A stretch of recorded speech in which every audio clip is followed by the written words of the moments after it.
ഒരു ദിനം അതിനെ പ്രതിരോധിക്കാൻ ജനാധിപത്യ സംരക്ഷകർ ഒറ്റക്കെട്ടായി രംഗത്തിറങ്ങിയിരിക്കുകയാണ്. ഇടതുപക്ഷ ജനാധിപത്യ മുന്നണി ഇവിടെ ഉയർത്തിയിട്ടുള്ള ആവശ്യം ഏതെങ്കിലും തരത്തിൽ അന്യായമായ ഒന്നാണെന്ന് ഞങ്ങളെ എതിർക്കുന്നവർക്ക് പോലും പറയാൻ കഴിയുന്നതല്ല. ഞങ്ങളായി എന്തെങ്കിലും ഒരു ആരോപണം ഉന്നയിച്ചതിൻ്റെ മേലെയല്ല ഈ രീതിയിലേക്ക് സംഭവങ്ങൾ വളർന്നു വന്നിട്ടുള്ളത്. നമ്മുടെ നാട്ടിലെല്ലാവർക്കും ടിവിയും പത്രവും മറ്റ് മാധ്യമങ്ങളുമെല്ലാം വായിക്കുന്ന ഏതൊരു പിഞ്ചു കുഞ്ഞിനും ഇതിൻ്റെ സംഭവങ്ങൾ നല്ലതുപോലെ അറിയാവുന്നതാണ്. ഓരോ ആളെക്കുറിച്ചും നമ്മുടെ സമൂഹത്തിന് കൃത്യമായ ധാരണയുണ്ട്. ആ ധാരണ മാത്രമല്ല ഇവിടെ ഉണ്ടായിട്ടുള്ളത്. തെളിവുകളോടുകൂടി കെ എം മാണി എന്ന ധനകാര്യമന്ത്രി കോഴ വാങ്ങിയെന്ന് കോഴ കൊടുത്തയാളാണ് ആരോപിച്ചത്. കോഴ കൊടുത്തത്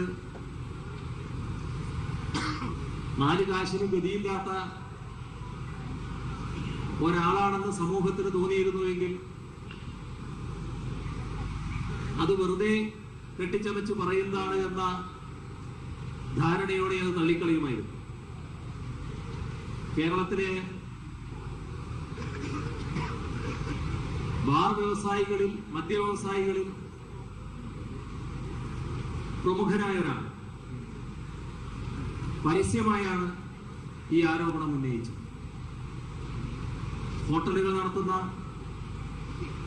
ബാറുകൾ നടത്തുന്ന സർവോപരി ഒരു വ്യവസായിയായിട്ടുള്ള ഒരു മനുഷ്യൻ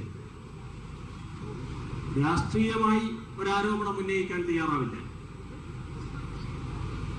അദ്ദേഹത്തിന്റെ അനുഭവം പരസ്യമായി ഉന്നയിക്കുന്ന നിലയാണ് ഉണ്ടായത്. അത്തരമൊരു ആരോപണം ഉന്നയിച്ചപ്പോൾ മുഖ്യമന്ത്രിയുടെ പ്രതികരണം അദ്ദേഹത്തിന് ദശാബ്ദങ്ങളായി, 50 വർഷം അദ്ദേഹം എന്ന് പറഞ്ഞത്, അപ്പൊ അരനൂറ്റാണ്ട് കെ എം മാണിയെ അറിയാം, അദ്ദേഹം ഇത്തരത്തിലൊരു കാര്യം ചെയ്യില്ല എന്നായിരുന്നു. പക്ഷേ നാടൊന്നാകെ